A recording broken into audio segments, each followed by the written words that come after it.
Question number 3 में आपका क्या दिया है, समपूरक कोण। ठीक है, क्या करना है हमको, समपूरक का दूसरा कोण निकालना है, जिसमें पहला हमको दे दिया है 110 अंश। तो समपूरक कोण हमने क्या पढ़ा था कि जब दो कोणों का योग 180 अंश होना चाहिए, यानी कि दो समकोण होना चाहिए। तो जैसे हमने पूरक कोण के लिए हल किया वैसे ही करना है। आपका पहला कोण यहाँ पर दे दिया है, क्या दे दिया है, 110 अंश। तो आपको यदि दूसरा कोण निकालना है तो आप कैसे निकालोगे, 180 अंश में से 110 अंश को घटा देंगे, है ना। आपके पास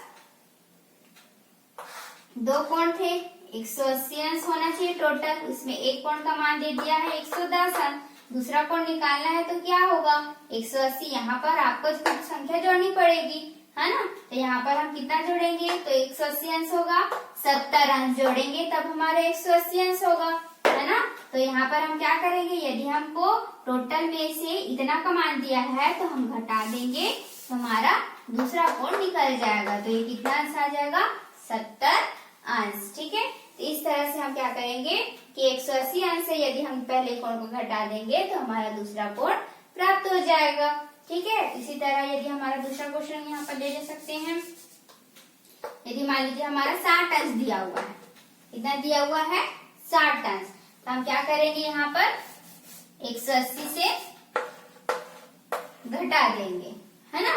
तो कितना आ जाएगा यहाँ पर हमारा 120 अंश। तो दूसरा कोण हमारा कितना प्राप्त हो जाएगा, 120 अंश। ठीक है, यदि आपको शून्य कोण दिया है, कितना कोण दिया है, शून्य अंश।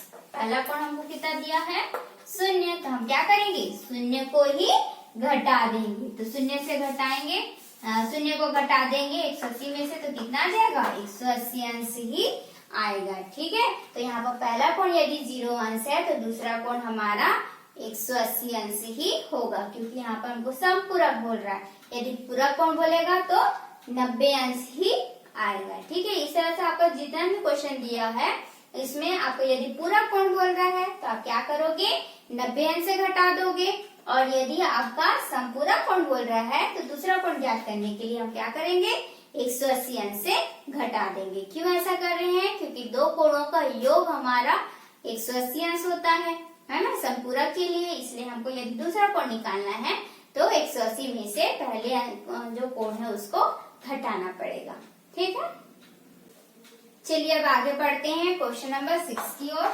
यहाँ पर आपको इस तरह से डायग्राम दिया हुआ है जिसमें आपका एक्स ओ वाई, अब आप देखिए एक्स ओ वाई कहाँ है, यहाँ पर है आपका ओ केंद्र बिंदु। तो एक्स ओ वाई इसका मान दिया है 40 अंश।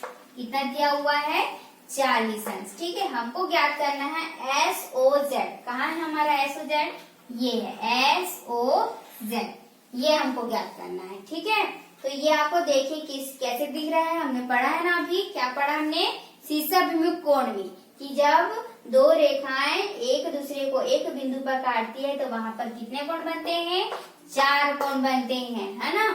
और विपरीत दिशा के कोण क्या होते हैं, शीर्षाभिमुख कोण होते हैं, और दोनों कोण क्या होते हैं, समान होते हैं, बराबर होते हैं। तो यदि यहाँ पर दोनों कोण बराबर हैं तो एक कोण का मान यदि 40 है तो दूसरा कोण भी क्या होगा, 40 अंश होगा। तो हमको यहाँ पर एस ओ जेड का मान क्या प्राप्त हो गया, एस ओ जेड का मान 40 अंश हो जाएगा। क्यों, शीर्षाभिमुख कोण से, क्योंकि शीर्षाभिमुख कोण की परिभाषा से हमने पढ़ा था कि दोनों कोण क्या होते हैं, आपस में समान होते हैं, बराबर होते हैं। तो इस तरह से आप रीजन दे सकते हो कि चूंकि एक्स ओ वाई बराबर 40 अंश है, इसलिए एस ओ जेड भी 40 अंश हो जाएगा। ब्रैकेट में आपको लिखना है कि किस रीजन से, तो शीर्षाभिमुख कोण के रीजन से। ठीक है, उसकी परिभाषा से। अब आपका बोल रहा है नेक्स्ट हमको निकालना था एक्स ओ एक्स, एक्स ओ एस का मान कहाँ है, एक्स ओ एस का मान, ये कोण निकाला। अब ये कोण आपका कितना हो गया,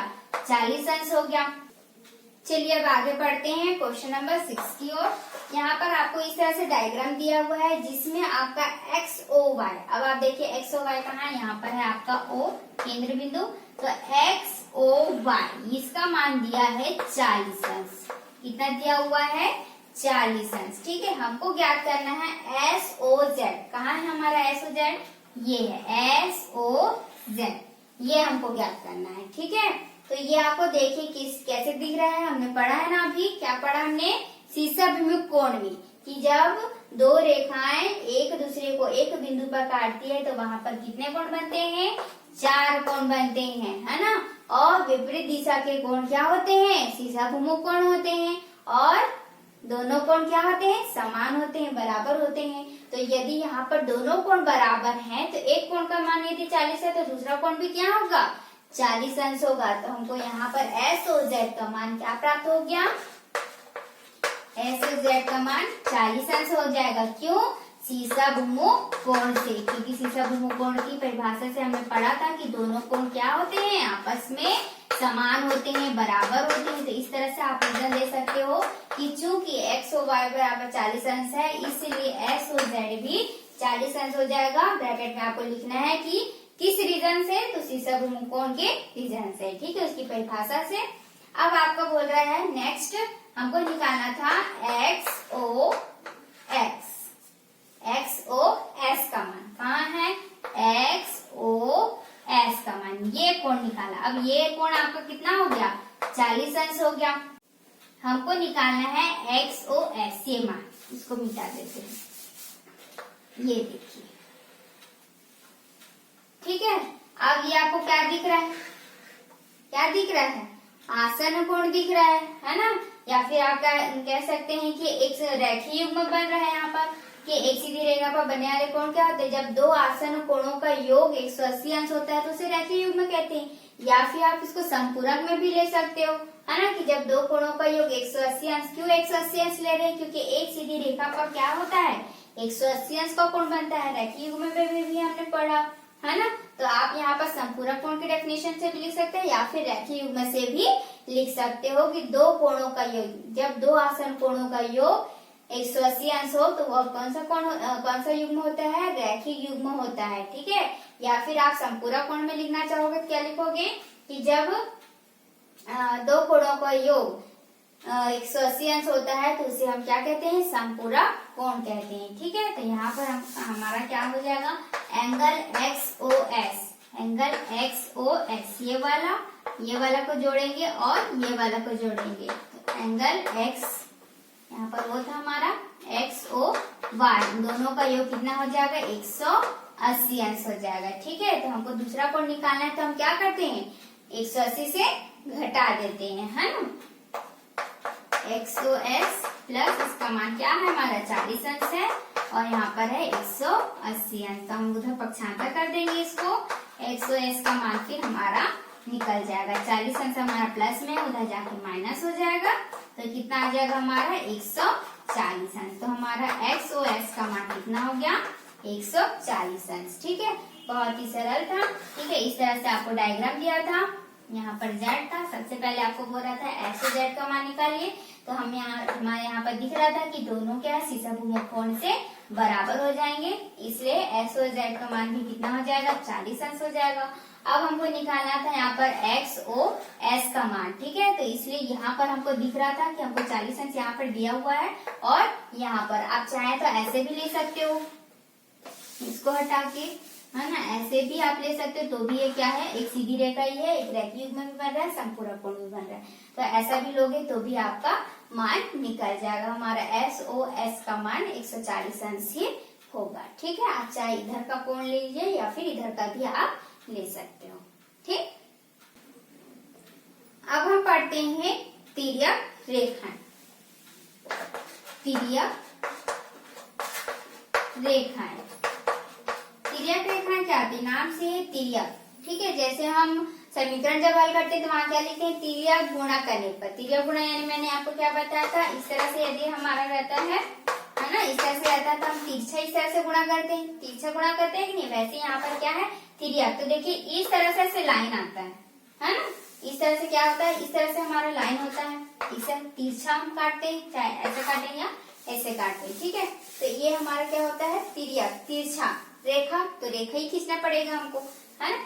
तो जब वह रेखा, यह, ठीक है, यहाँ पर एक रेखा है, वह रेखा जो दो या दो से अधिक एक ही तल पर, है ना, वह रेखा जो एक ही तल पर दो, ये दो या फिर दो से अधिक भी हो सकता है। ठीक है, तो वह रेखा जो एक ही तल पर दो या दो से अधिक रेखाओं को अलग अलग, ये देखो अलग अलग बिंदु पर काटती है कि नहीं, एक ही बिंदु पर काट रही नहीं, अलग अलग बिंदु पर काटती है, तो इस रेखा को हम क्या कहते हैं, तिर्यक रेखा कहते हैं। ठीक है, वह रेखा जो एक ही तल पर, ठीक है, वह रेखा जो एक ही तल पर दो या दो से अधिक रेखाओं को अलग अलग बिंदुओं पर काटती है, तो इन रेखाओं को क्या कहते हैं, तिर्यक रेखा कहते हैं। ठीक है, इस रेखा को हम क्या कहेंगे, तिर्यक रेखा कहेंगे। यहाँ पर एक रेखा है, आप दो रेखा भी खींच सकते हो, तो ये दूसरी जो रेखा है, ये जो अभी मैंने काटा वो भी क्या है, तिर्यक रेखा है। ठीक है, तो यहाँ पर एक रेखा भी हो सकती है, दो रेखा भी हो सकती है, तीन रेखा भी हो सकती है, लेकिन क्या होनी चाहिए कि वो दो या दो से अधिक रेखाओं को काटनी चाहिए और अलग अलग बिंदु पर ही काटनी चाहिए। ठीक है, तो वह रेखा जो एक ही तल पर स्थित दो या दो से अधिक रेखाओं को काटती है, अलग अलग बिंदुओं पर काटती है, उन रेखा को क्या कहेंगे, तिर्यक रेखा कहेंगे। अब हम पढ़ते हैं संगामी रेखाएं। संगामी, संगम है ना, क्या हो रहा है, संगम। संगम यानी क्या होता है, जो एक इकट्ठा आती है।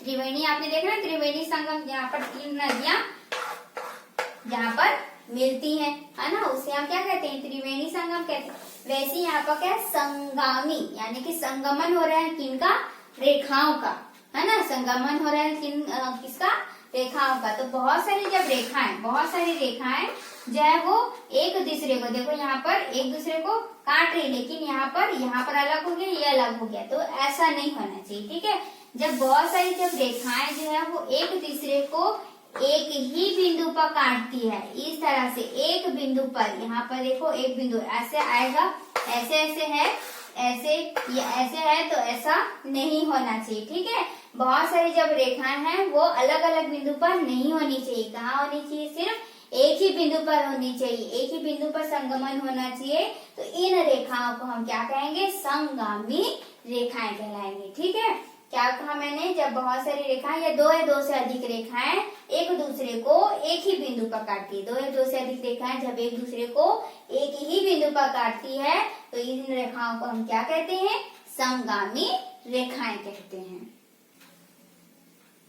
अब जैसे कि हमने अभी पढ़ा था कि तिर्यक रेखा क्या होती है, तिर्यक रेखा जो दो या दो से अधिक रेखाओं को जो रेखा काटती है उसे हम क्या कहते हैं, तिर्यक रेखा कहते हैं, है ना। तो मान लीजिए यहाँ पर कोण बना हुआ है, इस तरह से आपको दिख रहा होगा कि एक जेड आकार में आपको आकृति दिख रही है। ठीक है, इस तरह से, चाहे वो ऐसा हो या फिर इस तरफ से हो, ऐसा हो, ऐसा, दोनों जेड आकार है कि नहीं, है ना।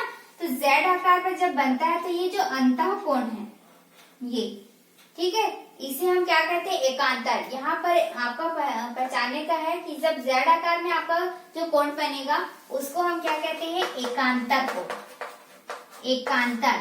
ठीक है, कौन सा कोण है, एकांतर कोण। आप याद रखिएगा कि जब भी आपका जेड आकार में कोण दिखेगा तो वो कौन सा होगा, इसका जो कोण होगा, इस तरह से। ठीक है, तो ये जो कोण होंगे उसे हम क्या कहेंगे, एकांतर कोण। आगे हम पढ़ते हैं इसी में ही संगत कोण। ठीक है, क्या पढ़ लेते हैं, संगत कोण। संगामी जैसे हमने पढ़ा था वो एक ही बिंदु पर आई थी, वहां पर है संगत। संगत यानी संगति, एक ही संगति में होना चाहिए, बोलते हैं संगति का सर। तो वहां पर क्या होनी चाहिए, एक ही संगति पर होनी चाहिए। तो यहाँ पर वही सेम यहाँ पर डायग्राम बनेगा तिर्यक रेखा वाला। ठीक है, तो यहाँ पर देखिए ये आपका कौन सा तरफ है, दायां तरफ है ना, और ये आपका बायां तरफ है। ठीक है, तो तिर्यक रेखा पर एक ही तरफ होनी चाहिए, है ना, एक ही तरफ दो रेखा, ये दो या दो से अधिक भी हो सकती है, कि ऊपर है तो ऊपर का ही कोण संगत कोण होगा। ठीक है, तिर्यक रेखा है, यहाँ पर तिर्यक रेखा के एक तरफ, तिर्यक रेखा के एक तरफ दोनों रेखाओं के या तो ऊपर है तो ऊपर का कोण, नीचे है तो नीचे का कोण, और एक ही तरफ ना, मैं इस तरफ भी बताऊंगी। ठीक है, ये मान लीजिए ये पहला है, ये दूसरा है, ये तीसरा है, ये चौथा है, इस तरह से। ठीक है, तो यहाँ पर तिर्यक रेखा के एक तरफ दोनों रेखाओं के या तो ऊपर या तो दोनों रेखा के नीचे के कोण कौन से कोण कहलाएंगे, संगत कोण कहलाएंगे। ठीक है, फिर से बता देती हूँ तिर्यक रेखा के एक तरफ दोनों रेखाओं के या तो ऊपर या तो नीचे के कोण संगत कोण कहलाएंगे। और इसमें जितना भी हम कोण पढ़ रहे हैं, है ना, उन दोनों कोण क्या होंगे, बराबर ही होंगे। चाहे आप एकांतर कोण लोगे तो भी दोनों कोण बराबर होंगे, संगत कोण लोगे तो भी बराबर कोण होंगे, शीर्षाभिमुख कोण लोगे तो भी बराबर कोण होंगे। कहने का मतलब है कि यदि कोण 1 है तो उसके बराबर कोण हो जाएगा कोण 3। ठीक है, इस तरह से यदि आप नीचे की तरफ ले रहे हो तो कोण 2 है, उसके बराबर कोण हो जाएगा कोण 4। तो ये दोनों कोण क्या होंगे, संगत कोण होंगे। तो आपका यदि दाएं साइड है तो सेम आपका बाएं साइड भी हो सकता है। मान लीजिए 5 है, ये 6 है, ये 7 है और ये 8 है। तब बताइए कौन कौन सा होगा। ऊपर है तो ऊपर के कोण ही लेना है, तो यहाँ हो जाएगा कोण 5 और यहाँ पर हो जाएगा कोण 7। ये दोनों कोण आपस में बराबर होंगे। ठीक है, और यदि हम नीचे का कोण ले रहे हैं तो कोण 6 और कोण 8, ये दोनों कोण संगत कोण से बराबर होंगे। ठीक है, तो इस तरह के जो कोण होते हैं तिर्यक रेखा के एक तरफ दोनों रेखाओं के या तो ऊपर या तो नीचे के कोण को संगत कोण कहते हैं। ठीक है।